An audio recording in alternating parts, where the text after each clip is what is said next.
Hello and welcome back to the Seminars and Set-Pieces Podcast. This is episode 8 and I'm here with Callum and Ella. Hello. As usual. How are you? How are you? How are you? You went really London then. How are you? Good, thank you. Oh. How are you? Yeah, not too bad, man. How's Ella? I'm okay. How's Ella? thanks. I haven't seen you this weekend. Oh, And I was really sad. He's in Halifax. Yeah, I was at home. It was nice to be home though. Yeah. Yeah. Nice break. Yeah, it was nice weather actually for Halifax. Mm-hmm. I was sweating. Sweating. So what? I was sweating watching Erin play football. It was really nice this weekend. Yeah. Yeah. Yeah. Stood out in my shorts. Shorts feather. Yep. At the pint. Oh yeah, I was working and it was really hot. I was like, what have I done this weekend? Yeah. Yeah. Sorry to hear that. Yeah. Okay.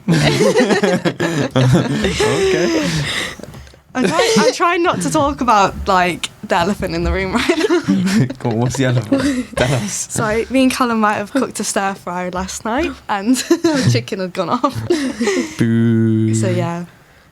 Feeling the effects Our this morning. stomachs are a bit sore this morning. Yeah, a little bit on the vulnerable Yeah. side, but The worst part is it looked really good as it well. was so good as well. Yeah, It wasn't because I didn't get to eat it. Broccoli. Oh, everything's so nice. Yeah. I feel like a proud Bacon. mum when you say peppers and broccoli. Honestly, it was so It was good. brilliant. Yeah. Bit of Yeah. cut up bacon was in there. I was like secretly proud when I came down on Sunday night and saw that you'd made a stir fry, but I was just too like non-verbal to say anything. No.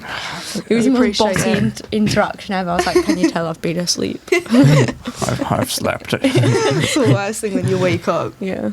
Don't know at where like you 8 o'clock, yeah, are. Yeah. in the evening. Yeah, never mind.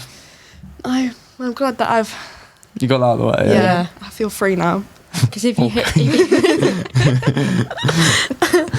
Should we just jump straight into it? We need to. Actually, Yeah. So obviously, same kind of setup as the last few weeks. Top 4 and relegation this week. So obviously, City and Arsenal win the cup final, so there's nothing really going on with the title race. Yeah, it's going to be quite a quick episode, I'm assuming. Yeah, it Might might be be. actually. Yeah. It could be like PB.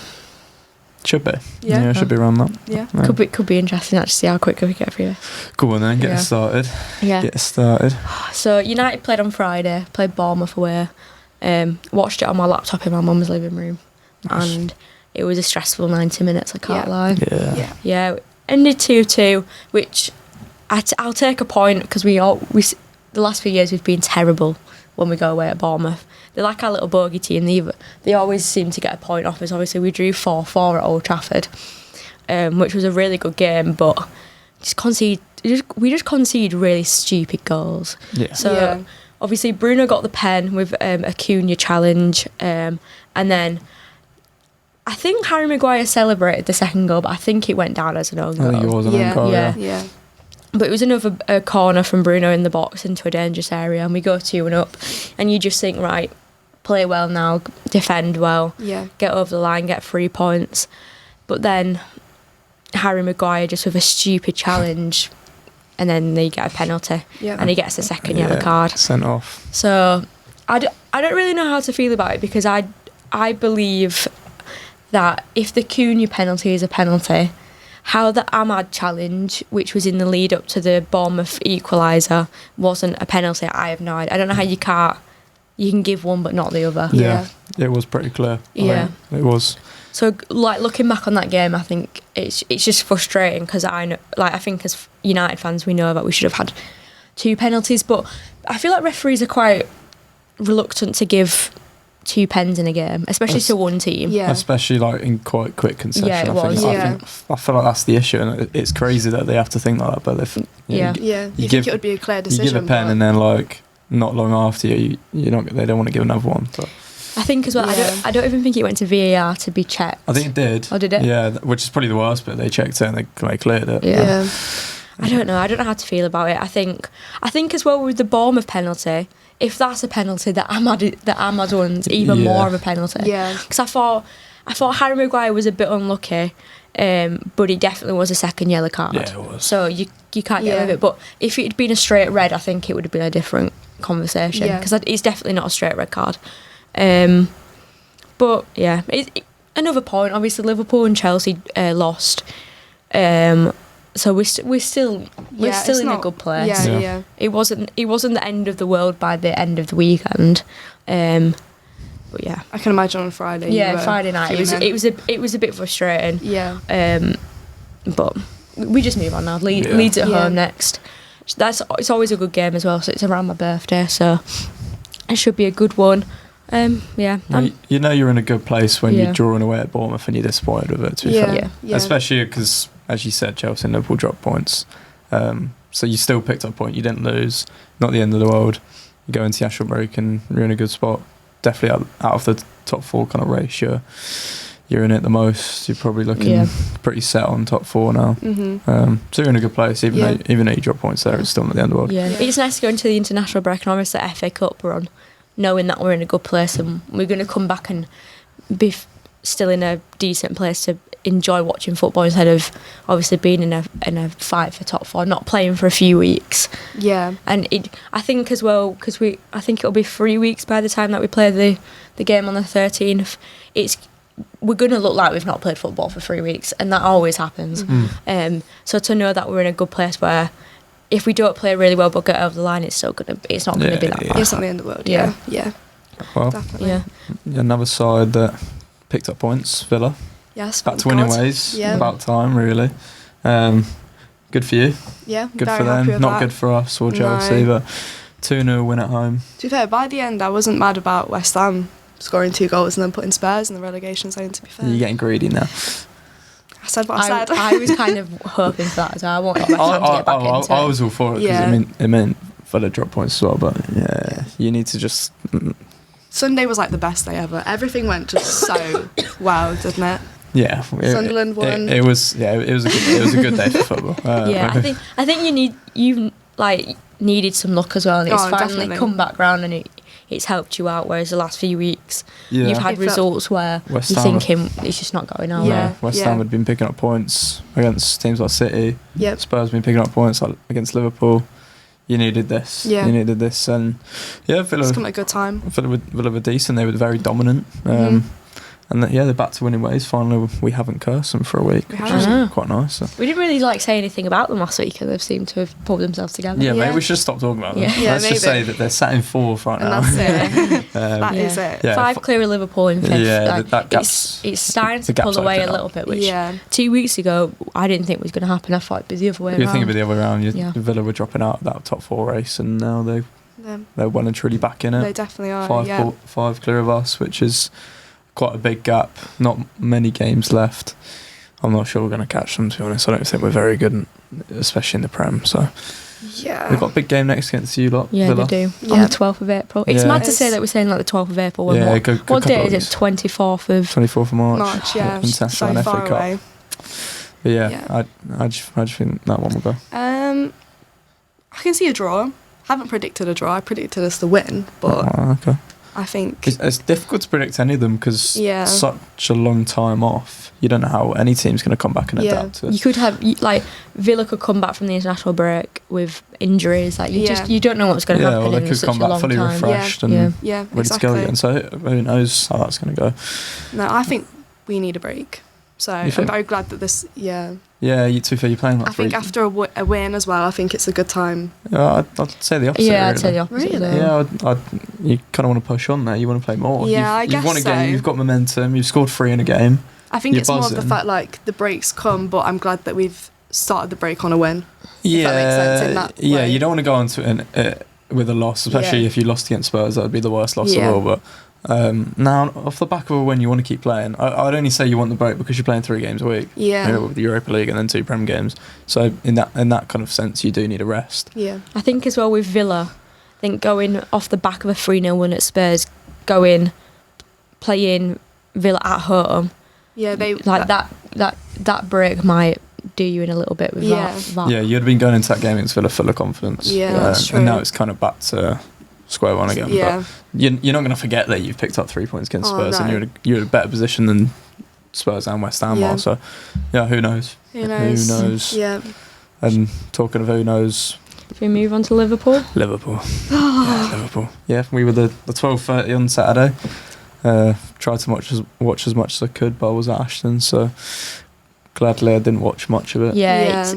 It was just poor again. It was so poor. There's obviously unfortunate with Ekitike going off in first couple of minutes. But then you're thinking, I'll just bring Rio on, so at least we've still got creative options. Put Gakpo through the middle, Rio onto the right, maybe Verts or Szoboszlai on the right, and then Rio on the left. Nah, just stick Curtis Jones on then. Yeah, sound. Yeah, he'll do the job. You sent me a photo of, was it the notification? It was the notification of Curtis Jones on Ekitike. I was like, this is the worst notification I've ever received. That's a weird one from it just Slot. made no sense, because for the rest of the game, or at least the half, we're going forward, there's just nothing up top. You've got Gakpo, but he's not at the races at the minute. So you look in, we're trying to play out, and you got Verts, who I felt bad for him because he was linking up the play really nicely, but when he gets to the final third, he's got nowhere to go. And he literally did have nowhere to go. There was nothing up there. And that's the reason that, we scored one, but it was from our left back, and that was from our left back gambling. Really good finish, by the way. Yeah, he's gambled on the Lewis Dunk. Yeah. Header back to his keeper, flicked it over him, which was really nice. But that's what you want from your strikers. That kind of like striker's instinct to go and predict that they might get it wrong and gamble around the back and get a cheap goal. And no, Gakpo's nowhere to be seen. So, I feel like Liverpool at the minute are playing it way too safe. It's like you're too scared to kind of go at teams and try to get the 3 points. But then it's costing you and you're losing. Well, yeah, that's the mentality. I mean, that kind of says it all about Slot. It's too safe. It's too it's not the really Liverpool way there has been in previous years of this kind of fearless team that Klopp built. And then last year we were good when we won the league, so you couldn't complain. But this year it's just been completely different. Yeah, I asked you about Slot as well. What do you think about him now? His time has to be running out. Yeah. It has to be running out. If we come back from the break, I don't expect us to beat City away at their ground in the FA Cup. I don't expect that. But then after that, we've got a really difficult run. We've got PSG, City, Fulham, PSG. Yeah, it's not and then great. I think Everton away after that as well. So could I see us actually picking up 3 points in that?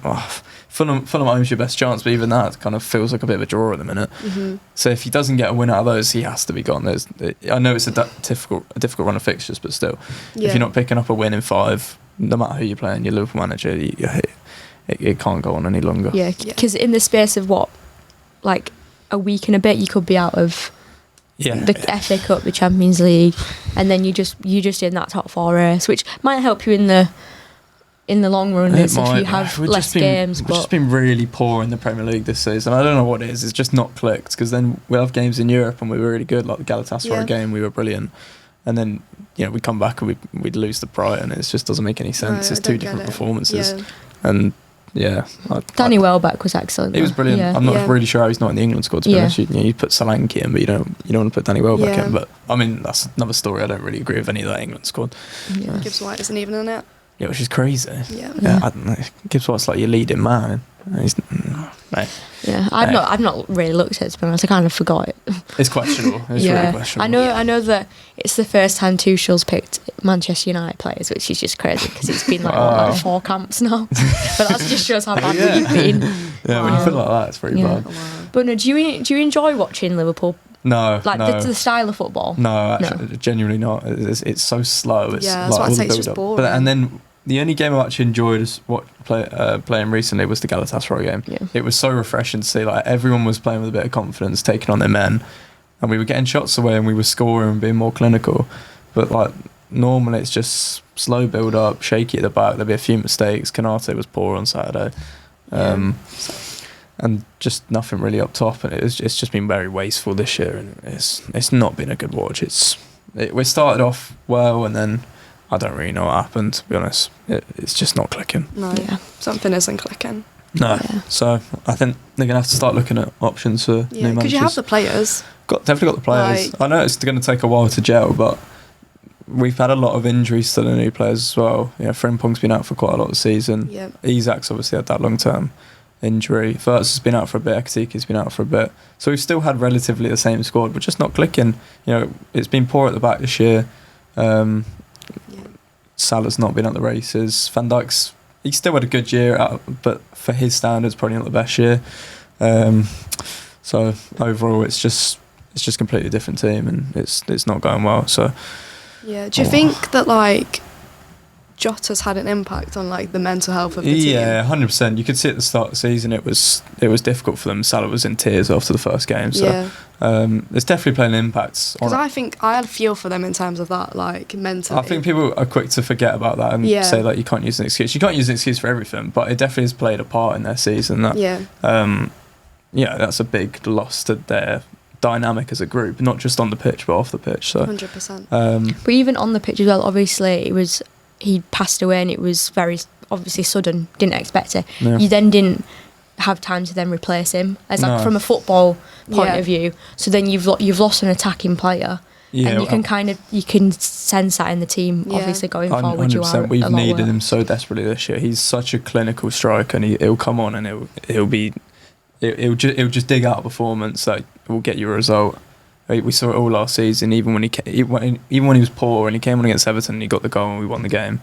But we needed that this season. We needed a bit of fight up top because Szoboszlai's it felt like he's been doing it on his own. Yeah. And he's been saying like, what's going on? Like, I don't know. Like, he's fighting every week and it feels like no one else is really doing it with him. Jota would have been that man. So it's a shame, really. Big shame, big loss. Because like you said, I think people do forget about that.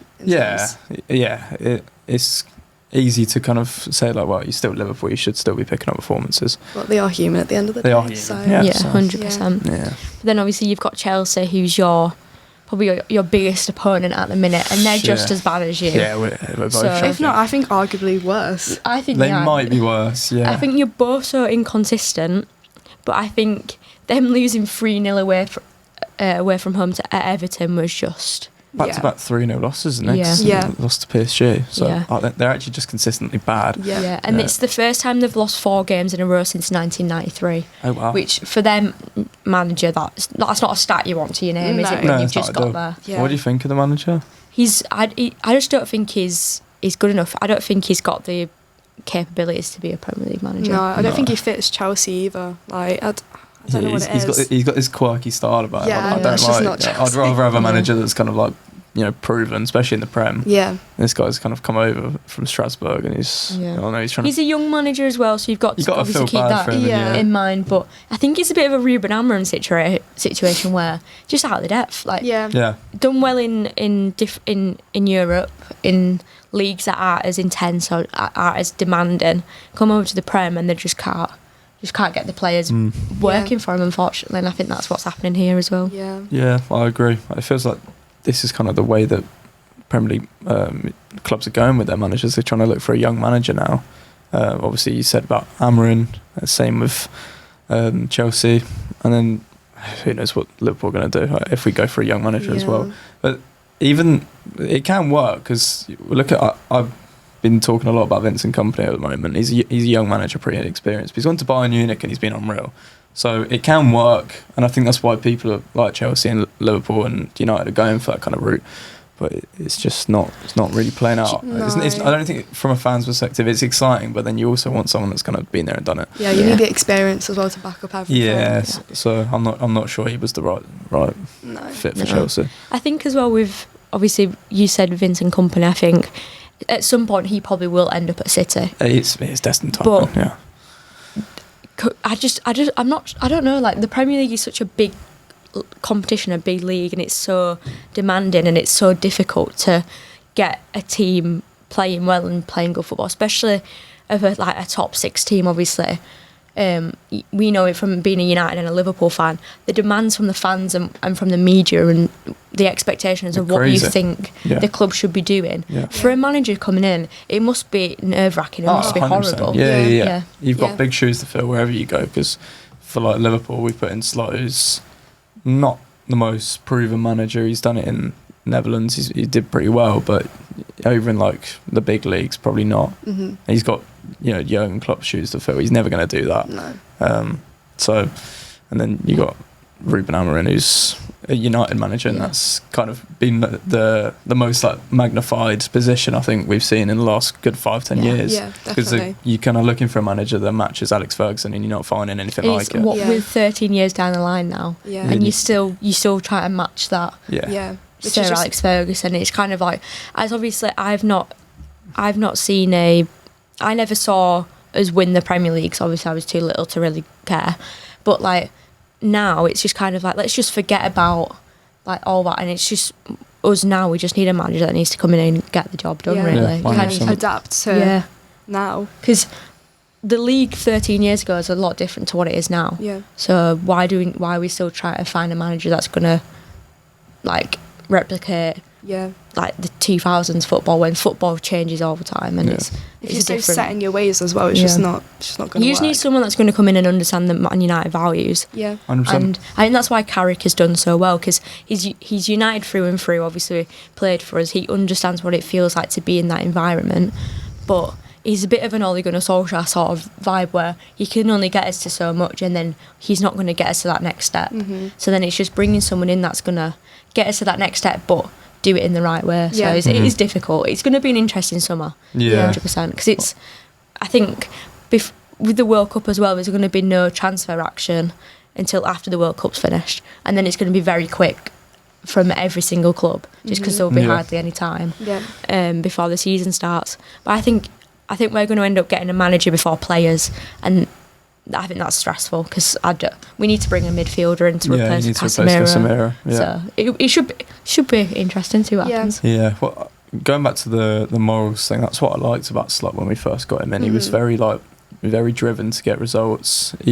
Even it was quite a bit of a joke last year. We kept bringing up that Forest loss at the start of the year, because he was so persistent on winning every game or getting a result out of every game, and he was so disappointed that we played poorly and we lost the game, and it felt like, all right, we lost the game there, but like he knows what this means. And that's what I really liked about him. We completely lost it this season. Do you think he's got a bit complacent because you won the league last season? It's like because he obviously, not to be a bit negative about Liverpool, but it was very not out of the blue, but you didn't expect to win the league last year with a new manager. Not last year, no. And then obviously he's spent a lot of money, and it's just not worked. Yeah, I don't know what's gone wrong this year. Yeah, it could be complacency. You win the league, and the owner's giving him a lot of money to go get whoever he wants. So it could be a bit of that, or it could be he's just been found out that he's actually not a very good manager. And he was just picking up what Klopp left for him. I think, because there was a lot of the same football last year that we saw in Klopp. It was very high press, counter attacking. Lethal kind of relentless play, and this year it's completely opposite. So maybe he has kind of tried to adapt his new style to, because it is a new team now. So maybe he has trying to adapt his style, take it away from Klopp's, and try and build a new era, and it's just not worked. So I think it's more of that, but either way it's not good enough. Should we move on to the relegation? You got something good to talk about this week, haven't you? Go on then. Can't wait. So we obviously beat Spurs. Don't have to wait any longer. Obviously beat Spurs 3-0, and let me tell you, I did not expect that.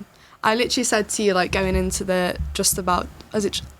just before half time, I was like, right, if we get to half time without Spurs scoring, I'll be happy. It got quite cagey the last 20 minutes. It was all Spurs, and even Dom was saying, just get to half time. Literally. And then Igor Jesus popped out of header just before half time. It was Nico good Williams as well from the corner. He was brilliant on Sunday. 2 assists, 2 good crosses in. Good cross, good goal. Igor Jesus needed that. Oh, definitely. I think that's his third. And his third in the Prem, I think. Do you like his celebration? No. Yeah, I was waiting for the cringy celebration. Nah, you were saying, you're like, what cringy ones are going to do? And he just whips out that. Yeah. At that point, I didn't really care, because he just scored. So I was like, honestly, do what you want. Did you see him after the game, though? Like, they pushed him towards the fans, and he just went... I was like, it's horrible. I don't like makes the skin crawl. That's really negative, though. Yeah, that's the only negative. That's the only bad side of it, but pretty good nonetheless. So it was actually quite an enjoyable game to watch. Although anytime Spurs were like attacking, I was still a bit nervous, but they just weren't doing anything with the ball. You were saying that 3-0 up there. You were like, why am I nervous? Because they weren't posing. That's what football does to you, though. As a fan, you're so passionate and you're wanting the 3 points so badly. You're going to be nervous. Especially in a big game like that. You kind of almost see your opponents in a different light. You think every time they're going to come forward, they're going to score. No, definitely. But Spurs just weren't that good. No. Spurs' goalkeeper. Oh my. The Gibbs White goal, obviously. No, I didn't even think it went in. No, nor did I. I thought he saved it. Obviously, it's a good attacking move from Forest, but that should not be getting in the back of the net. Like from Gibbs White's point of view, he must be thinking, I don't know how that's happened. He's got away with it, because he's not hit it with much power. He's gone for placement, and it's hit the goalkeeper's hand and gone in. Like, as a Spurs fan, you must just... Yeah. It was right in the middle of the goal. Yeah. As soon as he came into the box, I was like, you got to score. And then he put it right at him. Yeah. So he should have saved it. But we don't complain. Another mistake for Vicario. Yeah. Had one against us, had one against you. But it's worked out quite well for you. Yeah. Is that your first win since the 25th of Jan? Yeah. Worth the wait, as I put in the notes. Worth the bloody wait. Yeah, what a great game to win as well. I think out of all of them, we needed that. Just for confidence as well. You could tell, like, after when everyone was celebrating, and the manager as well, he's so cute. He is cute, yeah. He was literally like, oh. Yeah, they were pushing him towards fans, it was well cute. Yeah. So, I was very happy with that, obviously. And then we won on penalties on Thursday. So you've had a good week. Yeah, really 2 good wins. week. Yeah, not bad. It's been a nice week to be a Forest fan, actually. And we're sat in 16th now. So I think this is the highest we've been. It might be 1 point behind Leeds. Which drags them back into it. Dragging them back into it, because you're definitely not safe yet. You're nowhere near safe. Yeah, this is why I don't want to get too excited. Yeah, look, you're still in the race to go down. You're not the favourites to go down, but you're still in the race. So you're gonna have to keep picking up results. Yeah, but this is definitely. What do you think the cut-off is, as in like number of points to stay up? How many games have we got left? 8, 7. Because they're so close, I actually don't know. I'm thinking maybe like 36. So West Ham are on 29. Yeah. So I think out of 7 games, if you could win 2 more, I think you're safe. Yeah. Which shows you the standard. Yeah. Maybe. That would put you on 38. You want to get to 40. If you get to 40, you've done. You won't go down. For the season you won't go down on 40. Yeah. That's famous last words. Yeah. But obviously we've got Porto next in the Europa League, so that's a bit on my birthday as well. I've just seen that day. Yeah, that's. I will be watching. That's understandable, really. Yeah. Difficult game, that. Yeah. But Chris Wood, he played in the under-21s on. Don't know what day it was. Friday, Thursday. Thursday or Friday, yeah. Yeah, and he scored. Friday, yeah. He scored. He did. So. Is he coming back? Hopefully. What did you say when he came on the screen on Sunday? What did I say? Like something about God? I call him God or something, or Jesus. You're like, oh, it's like saying God. I haven't seen him for so long. No one has ever said that like Chris Wood. I know, but like it's crazy. In the situation we're in. Like, but yeah, your season could have been completely different if he was fit. So I was thinking about that the other day, like how much different it would be if we actually had him. I don't think it would be much different. No. Because it still would have probably played out the way it did. Yeah. I think in terms of like maybe like the draws, a few more games. They would have been wins. Maybe. Would that have kept Nuno and Marinakis' relationship together? I don't know. Probably not. I think Nuno was still. It was probably inevitable that Nuno gone. Yeah. But then obviously Spurs. Spurs are just being really Spursy at the minute, and I love that. I was being so greedy when we were playing on Sunday. I was like, we were 2-0 up, and I was like, I want another goal. I just wanted to feel secure playing them because nice. No, do you know what I mean though? Like, I was like, if they manage to turn this around, I'll be fuming. I actually would have cried. I think you expect them to do that, but there's nothing going forward. Actually nothing. The only time I thought they might turn it around was just after you scored. They hit the bar, and there was a penalty shout. If that went differently, then maybe the game would have been different. But you got into half time. That was the key bit. You were winning. Then you came out second half, and you're decent. They were nowhere to be seen. Obviously they're sat in 17th on 30 points. It's actually well funny. Do you want them to go down? Because I do. Honestly, at this point, and I quite like Spurs. I think they deserve to go down. Like If you think about like the teams around there, and they're a big club. They've got a lot more money. They don't splash the money as it is, but they've got a lot more money than the teams down there. They should be performing a lot better than they are. So for them to be down there, I actually just kind of want to see them go down. as well, for me personally, I think it'd just be interesting to see how a team that big copes with being in the Championship. So obviously we joke about it quite a lot, but it actually could happen in the Championship. This is as likely as it's ever looked for a big six team to go down. It's like I've seen a lot of things from people at home being like, if Bradford go up, they could be playing at Spurs away next season. True, like for like little teams like that. You're thinking that's a proper day. You've got Lincoln City are top of League One at the minute. So if they go up and Spurs get out, you've got Spurs v Lincoln City. I've seen people put that on TikTok, crazy. Like Lincoln fans saying, "Oh, it must be buzzing. See you next season." I just can't imagine. That seems like an FA Cup tie. So, well, a lot of them will do. So. Yeah, a lot of the fans were leaving early as well on Sunday. They were leaving at 2-0 in like the 60th minute, which I think, well, what are you doing? Yeah. Like, you still got to get behind your team. You know you're not very good at the minute. What are you doing? Like, you might as well not have turned up. I do understand it because I think it's such a frustrating sport sometimes, and when it's not going your way, and when you know you're in that much of a pickle, and you're a big team as well. Yeah. Because my head, if United was in this, my head would be on Mars. Oh, for sure. But that's just how it's going. You got to back your team instead of walking out. They're not getting the rub of the green in it, but still, don't walk out the stadium in the 60th minute. Yeah. Leave them maybe the 85th. Yeah, they're all like, there was like people like stood at the top of the tunnels, and they were like, "Come on, we're leaving or what?" Like, what are you doing? This guy was trying to encourage. He was literally scouting everyone. He was like, "Come on, are we leaving?" No, just stay. Like, they play Sunderland next, which I can't see them picking up points. Sunderland away. Sunderland will be buzzing off their win on Sunday. Yeah, definitely. Brilliant performance. Yeah. Well happy with that. Yeah, someone came up to me at work and was like, "You'll never guess what." I was like, "What?" It's like Sunderland last minute, and I was like, "Yes, get in." Honestly. Yeah. Robbie, what a player. Yeah. Yeah, it was a scrappy goal, but who cares? Yeah. Done the double over Newcastle, so they'll be buzzing with that. Yeah. Above them as well now in the table. Wow. Yeah. Skies are blue. But should we speak about West Ham real quick before we move on to predictions? Yeah. Not much to talk about from their result. They were quite poor, Villa dominated. They never really looked like they were going to get anything out of that game, which makes a change because they've been quite good in previous weeks. But Villa finally got a result over them. Yep. Yeah, but they're still in the relegation spots. They are definitely just still 1 there. point. Yeah. And they got Wolves at home next, which it's a big opportunity for them. They need to win that game. They know. I think Wolves will so be up for it though. They always seem to be. I don't think they're up for it. They just know they're actually like not as bad as they're being made out to be. So they're kind of just having a bit of fun now. I think it's because the pressure's off. They're not staying up.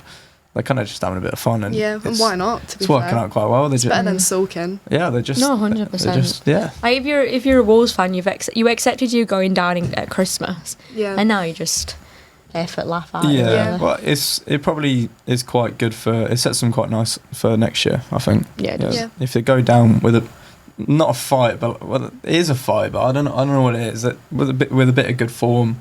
Bit of some personality about it. Yeah, if they can keep the majority of that team together, which I think they probably will, then maybe that sets them up for a nice year next year, and they could potentially get straight back up. Yeah, definitely. Yeah. Shall we talk about the cup final?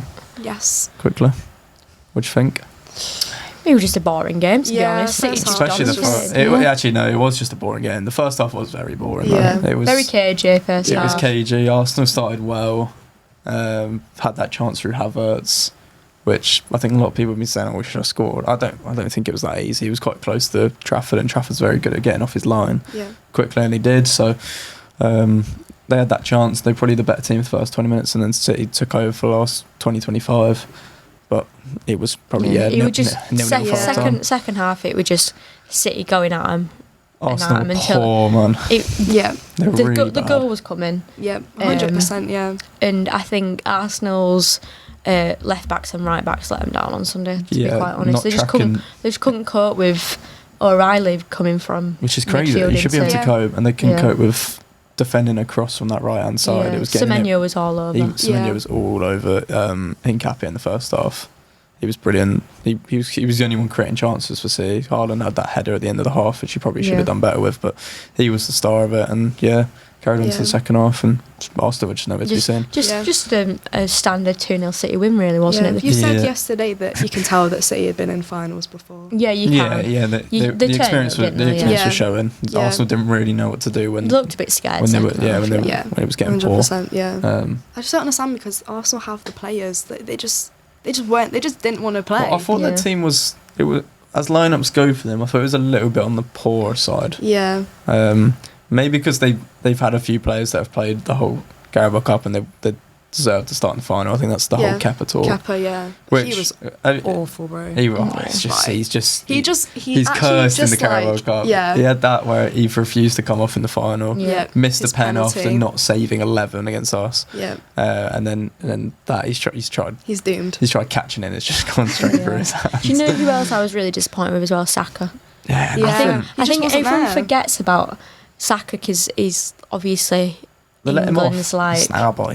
Yeah, they let him off so easily. His stats this season, they're not great. No. Yeah. He's not scored or assisted. I think he's got 1 goal in 2026. Yeah, and you won't hear that. He's the best winger in the world. He's not really turning up when Arsenal need him. So that's all I have to really say about that game, to be honest. I just think sometimes he gets over.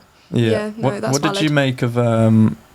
I can't remember whose comment was about Kepa starting. It might have been Paul Merson's comment about how he's saying, you've got Raya on the bench, he's better than Kepa, why have you not started him? What do you think about that? I think it's fair. I think I think it's difficult in cup competitions for managers because you've got to give your second goalkeeper a run out in the season, but then you do get to those big games of finals and semi-finals. Yeah, what do we do now? And then it's kind of like, well, who's going to play? And I think Arteta made the wrong decision. He should have. But then especially against City, throwing a fit. Kepa would have been rightly annoyed if he didn't play the final. It is. I think it's hard. It's trying to balance what's right to do and keeping everyone the quality, happy. But it's also the loyalty. So if he's played the whole build up to the final, he is warranted a final start. But then when you perform like that, it's kind of like, come on. Then again, it's how much you want it. If you really want it, then loyalty kind of goes out the window and you start your best team regardless of who's played in the past. And I think he'll take that as like a learning curve now. He probably will he do that next time? Probably not. They're still in all the competitions, Champions League, FA Cup, obviously leading the league, so maybe you learn. But who knows if that's going to derail them a little bit. Got to see after the break if they can pick it up again, Bournemouth at home.